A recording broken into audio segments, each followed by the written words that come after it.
नमस्कार, मी विवेक कुलकर्णी. आपल्या मराठीत एक खूप छान सुभाषित आहे, पुत्र व्हावा ऐसा गुंडा ज्याचा तिन्ही लोकी झेंडा.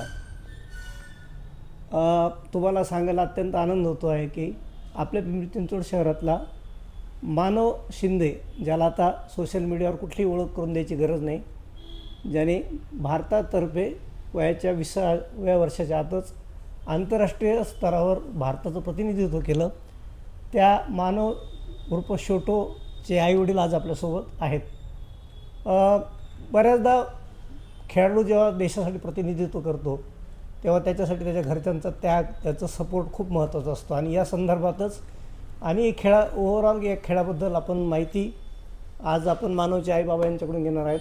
माझ्यासमोर आहे शैलेश शिंदे, जे स्वतः व्यावसायिक आहेत. सौ माधवीताई शिंदे, जे आहे स्वतः एक उद्योजिक आहेत. तुमचं सर्वांचं माझं पिंपरी चिंचवड चॅनेलमध्ये मनपूर्वक स्वागत. नमस्ते. मानवला या खेळाबद्दल आवड आहे, तुम्हाला कधी कळालं?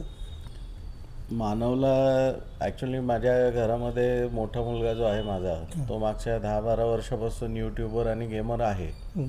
त्यांनी 10-12 वर्षापूर्वी पण काही छोटे चित्रपट तयार केलेत यूट्यूबवरती त्याच्या मित्रांना घेऊन. म्हणजे त्याला हे पॅशन होतं की यूट्यूबवरती छोट्या छोट्या शॉर्ट्स कराव्या.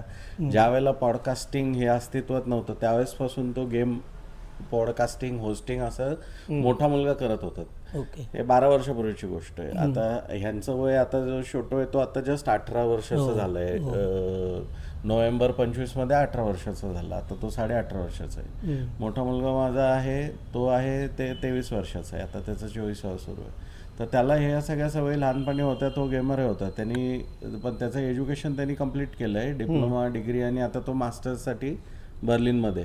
तर त्यावेळेला ह्या मानव आणि जो त्याचा जुळा भाऊ आहे सौरव, दोघं जुळे भाऊ, त्यांना बहुतेक त्याच्याकडून ते गेम खेळण्याचं थोडं इन्स्पिरेशन म्हणा, किंवा तो तिकडे फॉरेनला गेल्यानंतर त्यांचं जास्त वाढलं. हे मागच्या कोरोनाच्या नंतर ते वाढत गेलं. आणि माझा मुलगा 2024 मध्ये जर्मनीला शिक्षणासाठी गेला.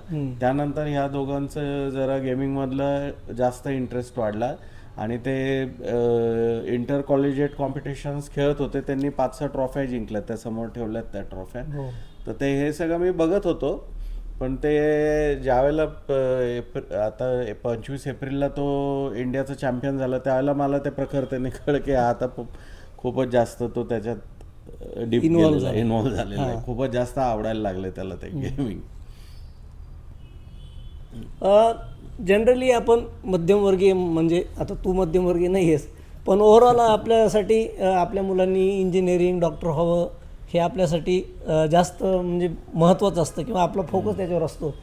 आणि जसं तू म्हटला, या खेळाबद्दल फारसं पिंपरी चिंचवडमध्ये कोणाला या खेळाबद्दल फार कल्पना नाही आहे.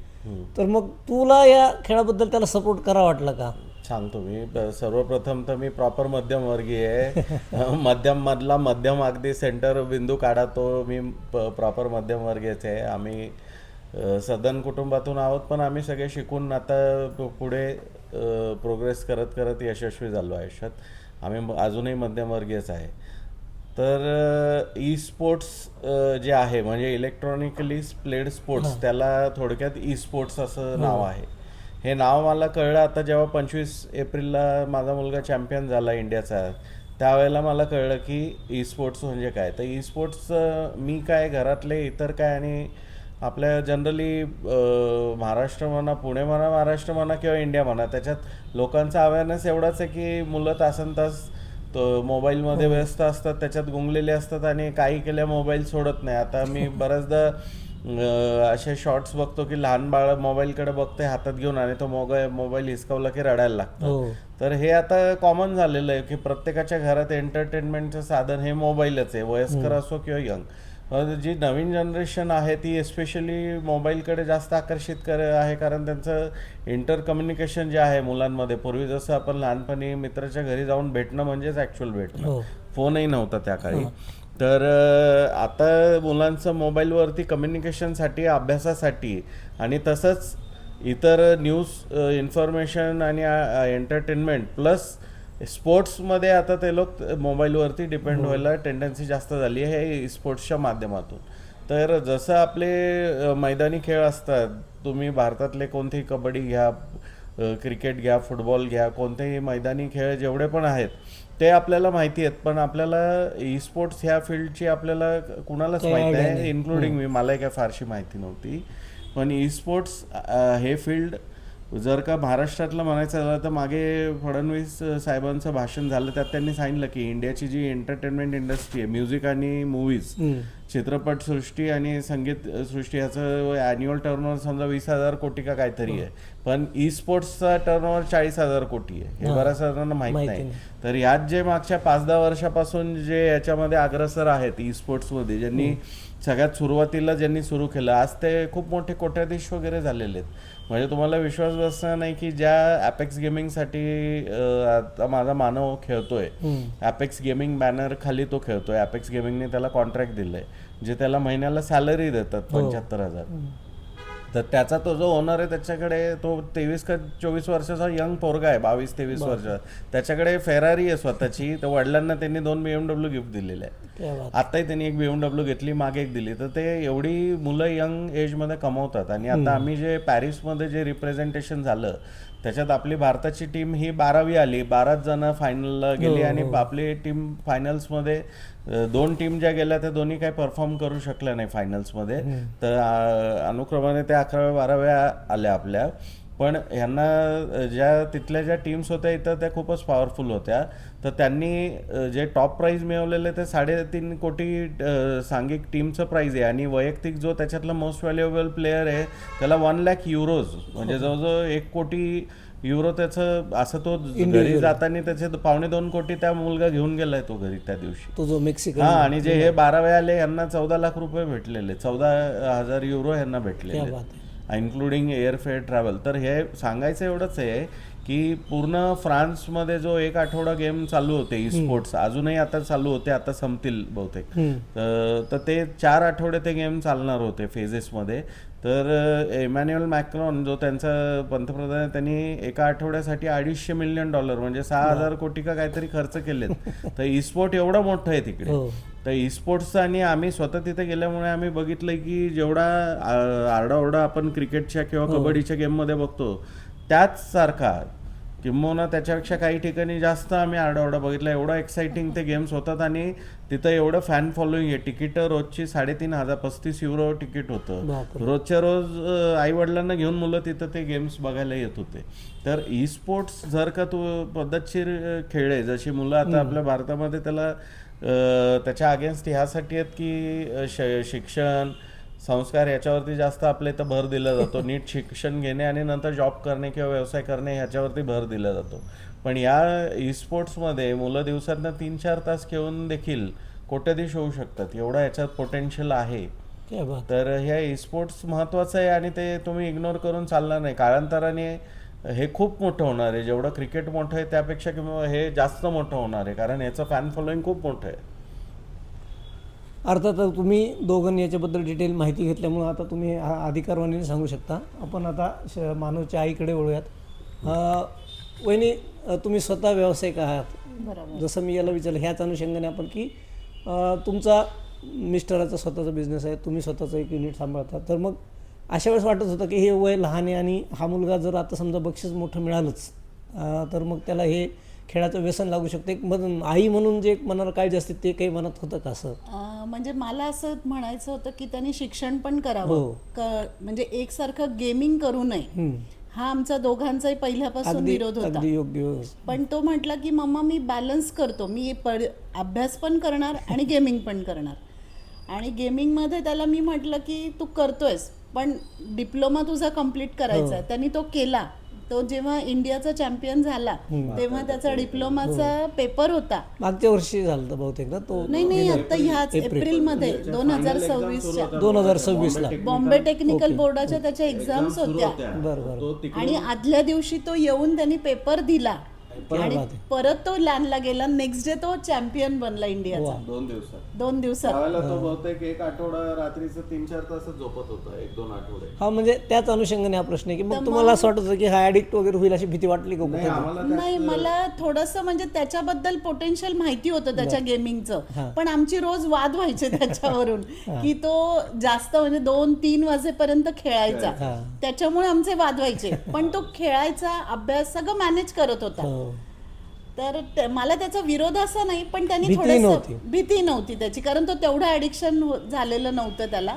फक्त तो गेम खेळत होता हे माहिती होतं मला, आणि त्याच्यातनं त्यांनी ते साध्य करून दाखवलं. हो, जसं तुम्ही म्हटलात की ते याच्यात तुम्हाला भीती वाटली नाही, पण तो आंतरराष्ट्रीय स्तरावर पर्यंत पोहोचल असं कुठं वाटलं होतं का कधीतरी? आंतरराष्ट्रीय स्तरावर पोहोचेल असं नव्हतं वाटलं. इंडियाचा चॅम्पियन बनला तेवढं आम्हाला होतं, पण इंडियाचं चॅम्पियन जरी बनला तर पहिले 3 जे आहेत ते डायरेक्ट वर्ल्ड कपला सिलेक्ट होतात, क्वालिफाय होतात, आणि त्यांना डायरेक्ट स्लॉट मिळाला होता तो वर्ल्ड कपला.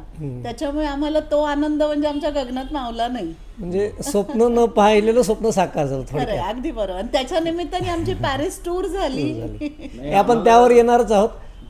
मी जसं तुम्हाला आधी सांगितलं की या खेळाबद्दल आपण सातत्याने पहिले खेळ सुरू झाल्यापासून 18 तारखेपासून ते फायनलपर्यंत आपण पिंपरी चिंचवडच्या वाचकांसाठी याची सिरीज सुरू केली होती, पण बऱ्याच लोकांना या खेळाबद्दल फारशी माहिती नाही. तर तुम्ही या निमित्ताने आमच्या प्रेक्षकांना, वाचकांना त्या खेळाबद्दलही थोडी माहिती द्यावी, म्हणजे जर यापुढे कुठल्या पालकांना किंवा एखाद्या मुलाला या क्षेत्रात करिअर करावं वाटत असेल त्यासाठी एक सल्ला पण या निमित्ताने जाईल. ह्यात ॲक्च्युली हा प्रश्न प्रत्येक जो पण माणूस मुलाला गेम खेळताना बघतो हा त्याच्या मनाला भेडसावणाराच प्रश्न आहे. त्यामुळे त्याचं उत्तर मला व्यवस्थित देणे म्हणून मी माईक घेतला. तर ह्यामध्ये काय आहे की मला एप्रिल 25 पर्यंत ह्या वर्षीच्या मला या गेमचं पूर्ण नाव काय हे पण माहीत नव्हतं खरं सांगायचं तर. आणि आमचा मुलगा काय करतोय तासन तास त्या मोबाईलवर हे पण मला माहीत नव्हतं. त्यावरून आमचे भयंकर वाद व्हायचे, मुलाशी माझ्या खूप क्लॅशेस व्हायचे.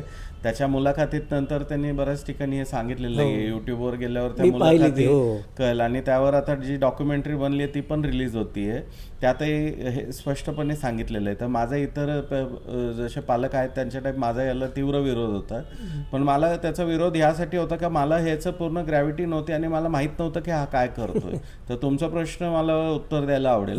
तर ह्यामध्ये ई स्पोर्ट्स जे आहे, ई स्पोर्ट्समध्ये ह्या जगामध्ये वेगवेगळ्या देशांनी खूप सारे स्पोर्ट्स डेव्हलप केलेले आहेत. जसं आता आपण खूप सारे स्पोर्ट्स आता सामान्य माणसांना माहिती आहे, कबड्डी असते, फुटबॉल असतो, क्रिकेट, हे वेगवेगळे स्पोर्ट्स आहेत. इव्हन स्विमिंग हा स्पोर्टच आहे, किंवा जॉगिंग किंवा रनिंग, ॲथलेटिक्स, ऑलिम्पिक्समध्ये वेगवेगळे जसे स्पोर्ट असतात.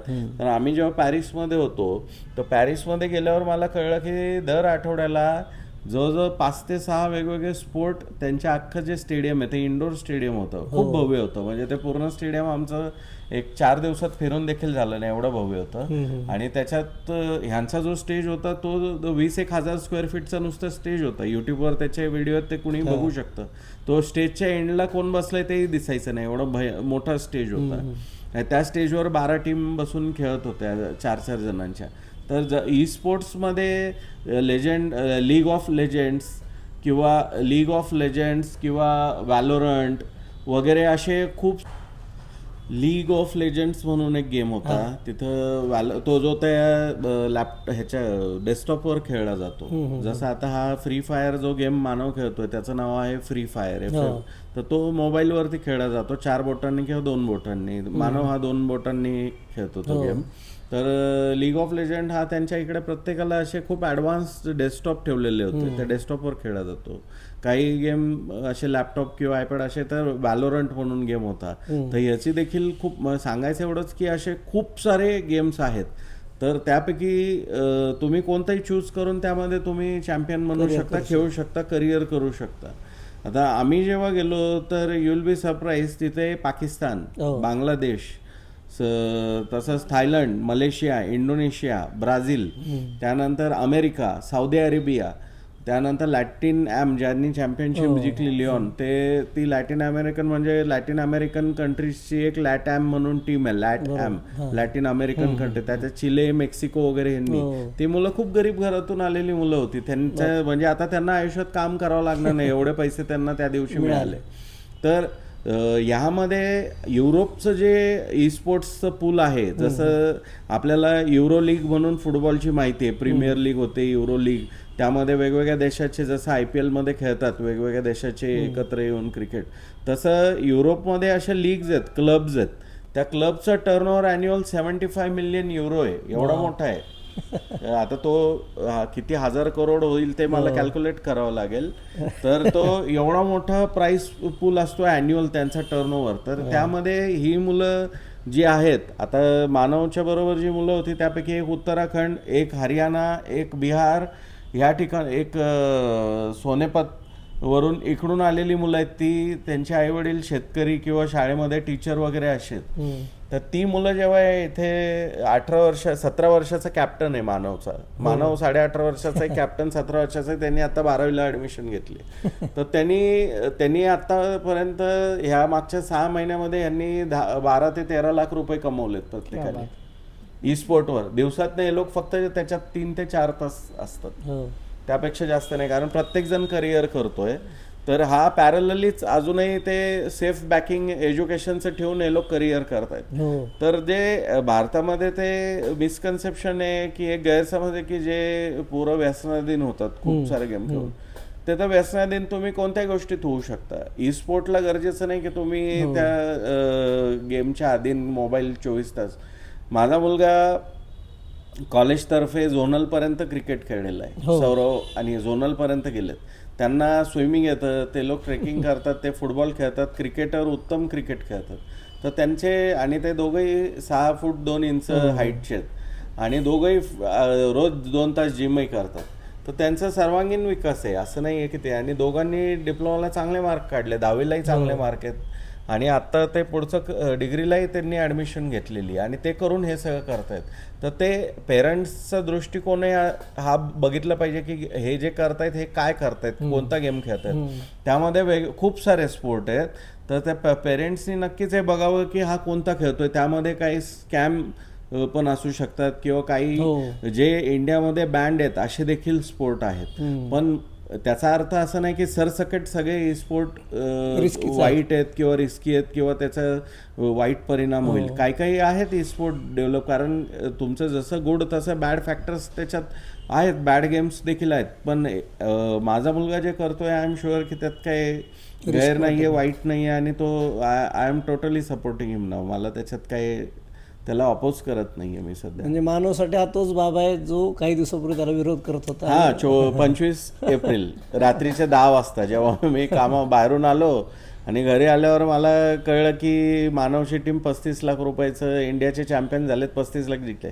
आता आपल्याला गेम जरी कळत नसलं तर रुपये तर प्रत्येकाला कळतात. तर जेव्हा मी म्हटलं ही एवढी यंग मुलं प्रत्येक 7.5 लाख रुपये जिंकलेत, म्हणजे काय, कोणता गेम मला दाखवा की काय नेमकं करत होता. आणि तुम्हाला त्या आधी माहिती असेल, मी याचा मोबाईल ह्याला मी घेऊन दिलेला नव्हता, आणि ह्याला त्या आधीच्या ॲपेक्स गेमिंगने ह्याला तो मोबाईल स्पॉन्सर केला होता. तो त्यांनी परत काढून घेतला जेव्हा याने ॲपेक्स गेमिंग रिझाईन केली होती माझ्या मुलाने. तर त्यावेळेला सुद्धा आमच्या घरात मी आज सांगितलं होतं की बघ, असं फुकट कुणाला एक छान आहे पाजत, तुला 80,000चा फोन त्यांनी दिला कसा होता, त्यांनी काढून घेतला म्हणजे नक्कीच काहीतरी स्कॅम होता. पण ते तसं काय नव्हतं, ह्याने ती टीमच रिझाईन केली, कारण हा 5th प्लेअर होता आणि फक्त 4 जण टेबलवर खेळू शकतात. मग ह्याने दुसरी टीम जॉईन करून त्यांनी यांना मोबाईल पुन्हा दिला त्याला, आणि हा त्यावरती चॅम्पियन झाला. जसं मी फार महत्त्वाचं आहे की या खेळाबद्दल फारसं माहितीच नाही, तर तुम्ही अगदी थोडक्यात खेळाबद्दल माहिती सांगा. या खेळामध्ये 4 प्लेअर असतात, 5th प्लेअर एक सबस्टिट्यूट असतो, आणि 12 टीम मेन खेळतात त्या गेम मध्ये, आणि 12 टीम त्या विमानातनं खाली उतरतात. त्यांच्या एक मॅप असतात, कालाहारी, नेक्स्टेरा, सोलारा, असे वेगवेगळे मॅप्स असतात. त्या मॅप्समध्ये ते उतरतात आणि समोर जे येईल त्याला मारायचं. थोडक्यात फ्री फायर वॉर असतो तो, युद्ध. आणि त्यांना माहित नसतं की समोरची टीम कुठली आहे, रॅन्डम प्लेयर्स असतात. आणि जो सगळ्यात शेवटपर्यंत जिवंत राहील जी टीम ती जिंकली. थोडक्यात तुम्हाला मी एक्सप्लेन केलं. अगदी महत्त्वाचा प्रश्न विचारतो. आपण इंटरव्ह्यूच्या समारोपाकडे येत आहोत. मानवने जेव्हा पॅरिसमध्ये पाऊल ठेवलं किंवा तो त्या ऐतिहासिक वर्ल्ड कपच्या फायनलमध्ये प्रवेश करता झाला, त्या क्षणी आई बाबा म्हणून नक्की मनात काय काय भावना होती दोघांच्याही? अगदी मी थोडक्यात सांगते, मला तर रडू आलं तो जेव्हा फायनल्सला सिलेक्ट झाला तेव्हा. कारण तिथे ज्या 24 कंट्रीजमधनं वेगवेगळ्या टीम्स आल्या होत्या त्या त्यांच्या याच्यातल्या चॅम्पियन टीम होत्या. आणि पहिल्या दिवशी मानवचा गेम खराब गेला, त्याचे पॉईंट्स तेवढे झाले नाहीत. मे बी ते तिथं सेटल नव्हते त्या लॉबीला. मग सेकंड डेला मानवनी इतकं छान खेळला की आमचं म्हणजे एकदम ओरडून ओरडून आमचे घसे बसले.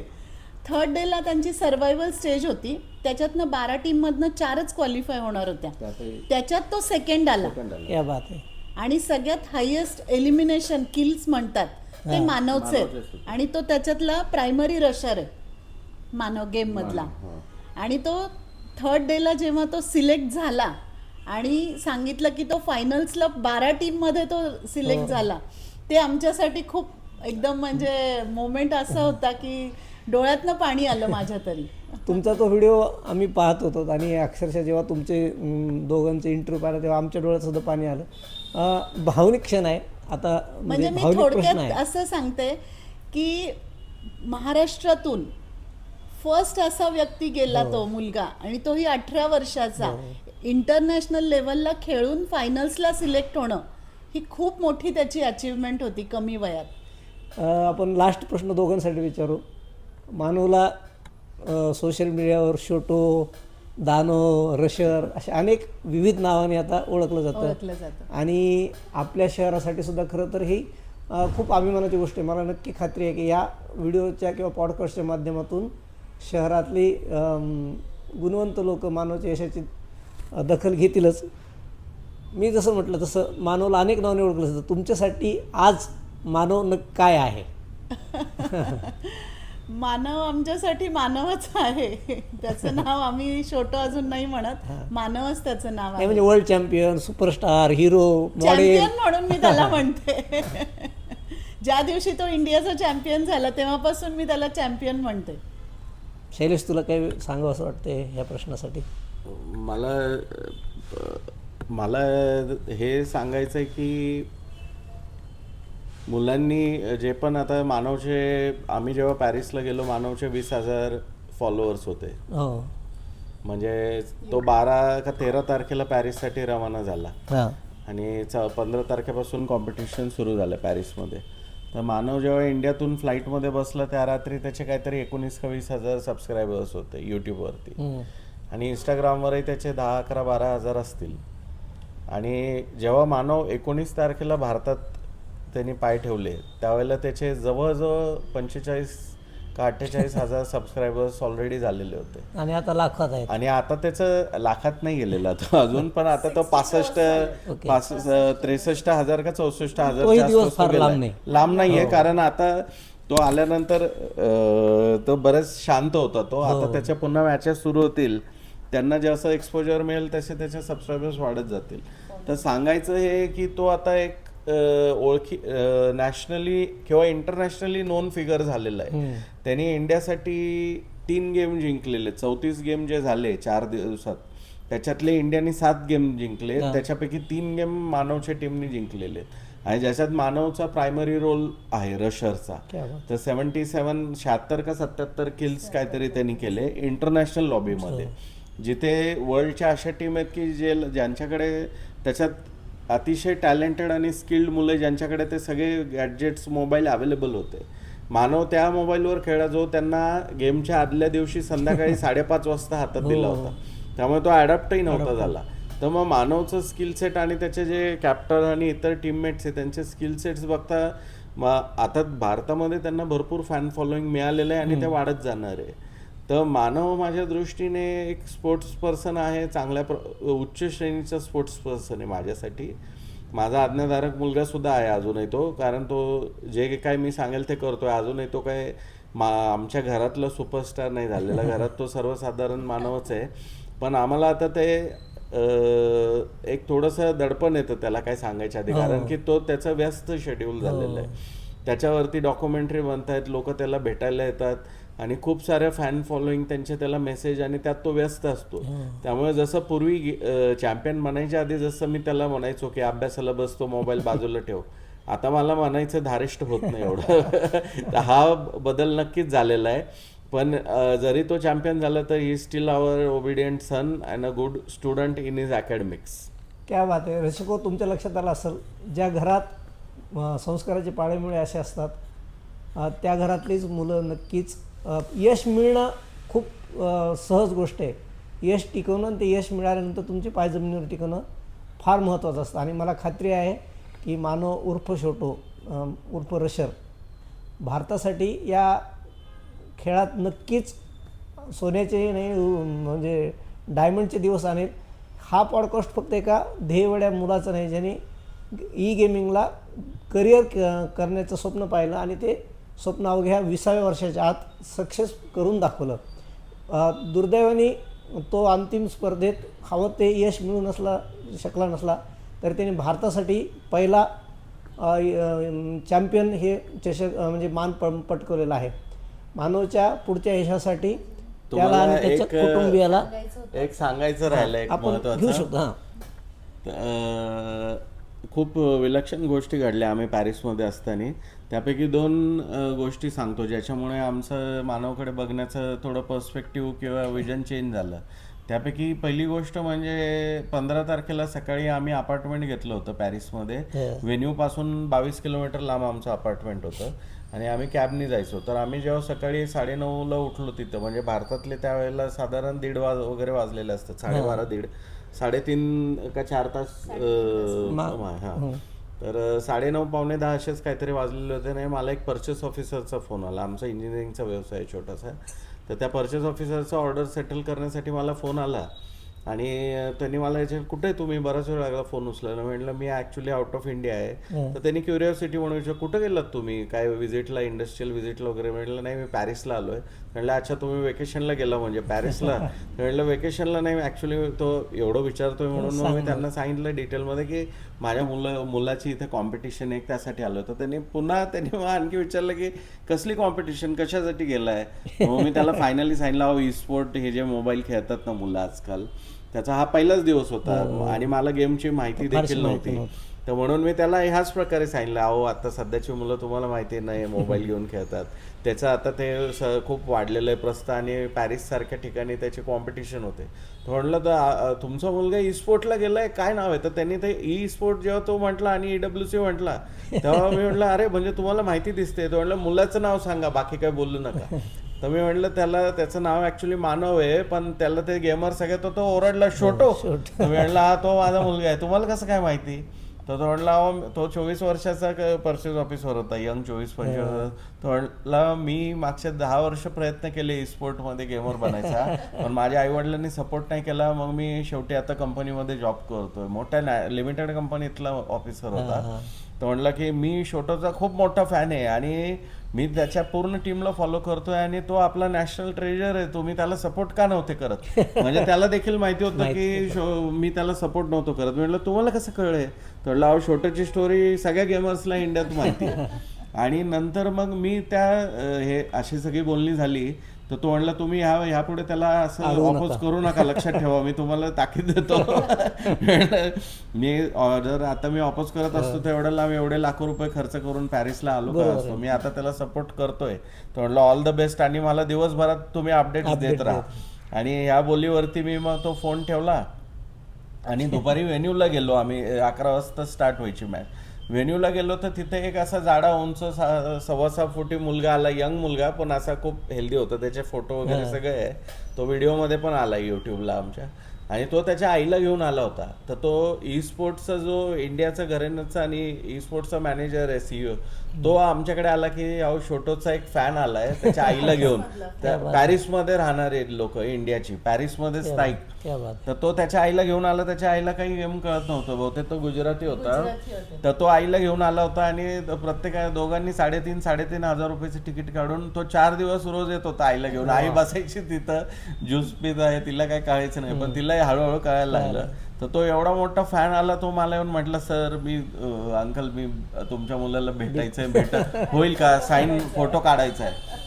तर मी भारावून गेलो, वेडला अरे तू असं का बोलतोय, बस माझ्या बाजूला, तो नक्कीच आपण त्याला भेटू. आणि नंतर तर अशा काही गोष्टी घडल्या, त्यावरून आम्हाला कन्व्हिन्स झालं की नक्कीच he is on the right track.